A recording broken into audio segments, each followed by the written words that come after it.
ಈ ಗ್ರಾಚಾರ ಕೆಟ್ಟವರೆಲ್ಲ ನನಗೆ ಕಂಕನಾಡಿಯಲ್ಲಿ ಸಿಗುದು ಗೊತ್ತಾಯ್ತಲ್ಲ.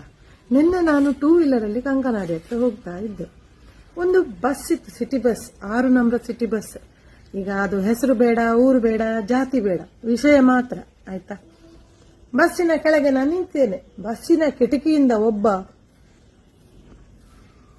ಏನಂತ ಅನ್ಕೊಳ್ತಿದ್ದೀರಾ, ಉಗುಳ್ಲಿಕ್ಕೆ ರೆಡಿ ಮಾಡ್ತಾ ಇದ್ದಾನೆ. ಈಗ ನಾನು ಕೇಳುದು, ಇವನ್ ಅಲ್ಲಿಂದ ಉಗುಳಿದ್ರೆ ನನ್ನ ಮೇಲೆಲ್ಲ ಬೀಳುದು. ನಿಮಗೆ ಬಸ್ಸಲ್ಲೆಲ್ಲ ಕುತ್ಕೊಂಡು ಉಗುಳುವ ರೋಗ ಯಾಕೆ? ನಿಮಗೆ ತಾಕತ್ತಿದ್ರೆ ಅದನ್ನು ನುಂಗಬೇಕು. ಅದು ಉಗುಳು ಬರುದು ಇಲ್ಲಿಂದ ಗೊತ್ತುಂಟಾ? ಗುಟ್ಕ ಅಂತೆ, ಪಾನ್ ಅಂತೆ, ಮತ್ತೆ ಅದು ಹೊಗೆ ಸೊಪ್ಪು, ಎಲೆ ಅಡಿಕೆ, ಅದೇನೇನೋ ಬಾಯಿಗೆ ಹಾಕೊಂಡು ಜಗಿತಿರ್ತೀರ. ಜಗ್ದು ಜಗ್ದು ಜಗ್ದು ಜಗ್ದು ಅಲ್ಲೇ ಹುಡುಕಂತ ನುಂಗ್ಬೇಕು. ಅದು ಬಿಟ್ಟು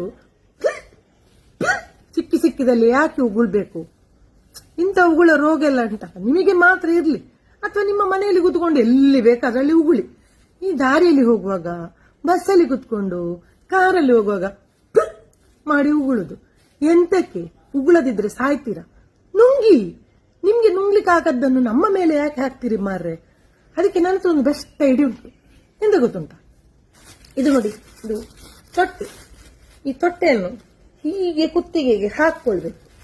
ಹಾಕೊಂಡು ನಿಮಗೆ ಉಗುಳ್ಬೇಕನ್ಸಿದಾಗ, ವಾಂತಿ ಮಾಡ್ಬೇಕನ್ಸಿದಾಗ, ವಾಂತಿ ಪರವಾಗಿಲ್ಲ, ನಮ್ದು ಕಂಟ್ರೋಲ್ ಅಲ್ಲಿ ಇರುವುದಿಲ್ಲ. ಆದ್ರೆ ಈ ಉಗುಳುದು ಇದೆಯಲ್ಲ, ಅದು ನಮ್ಮ ಕಂಟ್ರೋಲ್ ಅಲ್ಲಿ ಇದೆ. ಆಗ ಉಗುಳ್ಬೇಕು ಅನ್ಸಿದಾಗ ಹೀಗೆ ತೊಟ್ಟೆಯನ್ನು ಕುತ್ತಿಗೆಗೆ ಹಾಕಿ ಅಂತ ಉಗುಳ್ಬೇಕು. ಮತ್ತೆ ಇದನ್ನು ಹೀಗೆ ತಗೊಂಡು ಹೋಗಿ ಮನೆಗೆ ಕೊಂಡೋಗಿ ಬಿಸಾಡ್ಬೇಕು.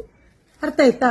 ಇಲ್ಲದಿದ್ರೆ ಇನ್ನೊಮ್ಮೆ ಏನಾದ್ರೂ ಬಸ್ ಅಲ್ಲಿ ಕುತ್ಕೊಂಡು ಉಗುಳಿದ್ ನೋಡಿದ್ರೆ ಅಲ್ಲೇ ಗಾಡಿ ಸೈಡ್ಗೆ ಹಾಕಿ ಮುಸೊಂಟಿಗೊಂದು ಕೊಡ್ತೇನೆ ಬಾಸೆಲ್ಲದೆಲ್ಲ.